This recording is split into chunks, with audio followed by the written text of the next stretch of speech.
Alors, je m'appelle Charlotte Simon. J'ai été diplômée en 2019. J'étais dans la promotion 2015-2019 parce que j'ai fait une césure. Et j'ai terminé mon école en faisant une spécialisation en agrogère, agroécologie et gestion des ressources. Alors moi, j'ai démarré une thèse au CIRAD dans l'unité mixte de recherche APSIS, donc qui travaille autour des systèmes pérennes, autant dans les climats tempérés que climats tropicaux. Et donc moi, c'est plutôt dans l'aspect climat tropical puisque je travaille dans des plantations d'EVA. Et l'idée, c'est de développer une évaluation multicritère de certaines pratiques au sein de ces plantations d'EVA, dans le but de développer un outil d'aide à la décision pour aider les producteurs dans une production, on va dire, plus viable et d'un point de vue économique, social et environnemental. C'est une thèse qui est cofinancée par le CIRAD et par Michelin, qui travaille beaucoup sur les aspects de durabilité des plantations d'EVA. Moi, j'ai fait le choix de partir dans une thèse après une école d'ingénieur parce que je souhaitais m'investir dans le monde de la recherche. Donc c'est un peu un passage obligatoire, la thèse, pour rentrer dans le monde de la recherche.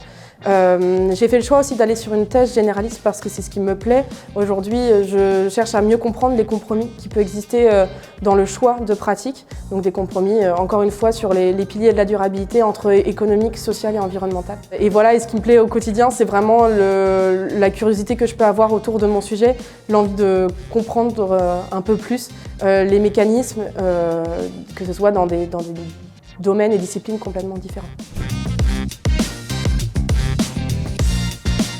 D'un point de vue académique, notamment au cours de ma spécialisation, j'ai aimé le passage multi-échelle avec au tout départ l'étude vraiment de la plante qui est en fait dans un système de culture et au sein d'un système d'exploitation et donc de comprendre les connexions qu'il y a au travers de ces différentes échelles.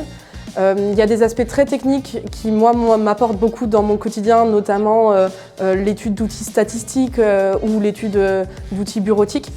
Et dans l'aspect, on va dire, plutôt des compétences personnelles, du fait d'avoir été encadrée dans des projets professionnels, mais aussi au cours de la césure, j'ai pu développer vraiment des compétences personnelles qui me sont importantes aujourd'hui dans le travail, que ce soit le travail d'équipe, le dynamisme qu'on peut avoir à certains moments dans le travail, l'enthousiasme qu'on peut avoir. Voilà, et une certaine aussi adaptation à différents sujets parce que j'ai pu travailler vraiment sur des domaines et des objets d'études complètement différents tout au long de mon parcours. En fait. Alors, je pense que le premier meilleur souvenir, et ça je peux pas c'est indéniable, c'est le réseau que j'ai eu avec les gens de ma promotion, mais aussi des autres promotions. On est une école, je trouve, très conviviale, et donc ça permet d'avoir un cadre d'études vraiment top, entouré de ses amis. Mais il y a quand même tout un aspect aussi, on va dire, plus professionnel, avec un entourage des enseignants qui est vraiment très intéressant. Je trouve à BSA une proximité avec les enseignants, un contact fort qui nous aide par la suite pour l'intégration dans le milieu professionnel.